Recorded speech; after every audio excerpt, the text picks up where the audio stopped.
Bonjour Hubert. Bonjour Chloé. Merci d'être sur notre chaîne. Oui, bien sûr. Ici, c'est le bureau de Hurun Report, c'est le Global Headquarters de Shanghai.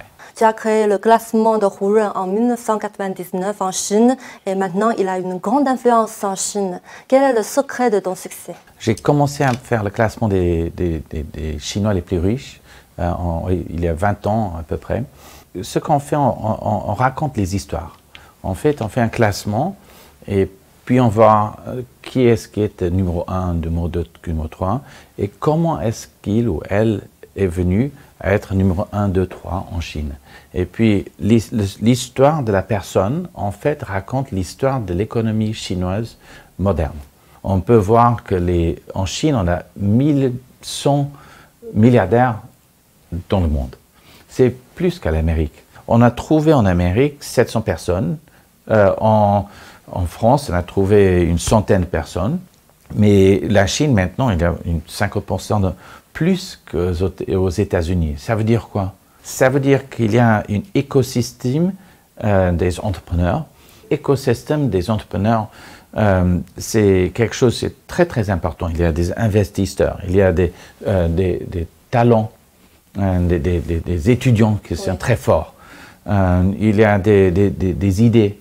Je pense que c'est très important pour les pays de penser comment est-ce qu'on peut créer un écosystème pour les entrepreneurs. C'est important parce qu'il y a beaucoup d'économies dans le monde maintenant qui ont beaucoup de difficultés. Et je pense maintenant il faut vraiment voir qu'est-ce que Pékin il a fait bien, qu'est-ce que Shanghai il a fait de bien, qu'est-ce que Shenzhen les villes ici, qu'est-ce qu'ils ont fait de bien. Alors comment tu penses des entrepreneurs chinoises? Pour les femmes entrepreneurs dans le monde, on a trouvé une centaine par exemple qui sont des milliardaires.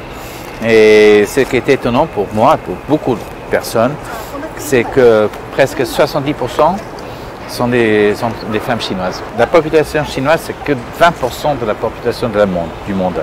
Mais 70% sont des femmes chinoises. Ça veut dire les femmes chinoises, la Chine aujourd'hui, c'est absolument le centre dominé pour les entrepreneurs femmes du monde. C'est head and shoulders. Et numéro 2, c'est 15%, c'est l'Amérique. Numéro 3, c'est l'Angleterre avec 7%, quelque chose comme ça. Mais numéro 1, c'est 70%. C'est pas la même chose. Comment vous voyez l'économie chinoise dans 5 ans, dans 10 ans? Oui, je suis très optimiste pour l'économie de la Chine et dans 5 ans, 10 ans, je ne sais pas. Pourquoi? Parce qu'il y a un énorme d'esprit d'entrepreneur ici en Chine aujourd'hui. Je fais beaucoup de discours dans les écoles ici, les grandes écoles ici, et chaque fois que je rencontre les étudiants, ils veulent devenir des entrepreneurs. Je vois beaucoup, je parle beaucoup avec les associations ici, et chaque fois qu'on rencontre des jeunes entrepreneurs ou des petits entrepreneurs, je pense qu'ils ont une énergie, mais c'est attirant, c'est super attirant.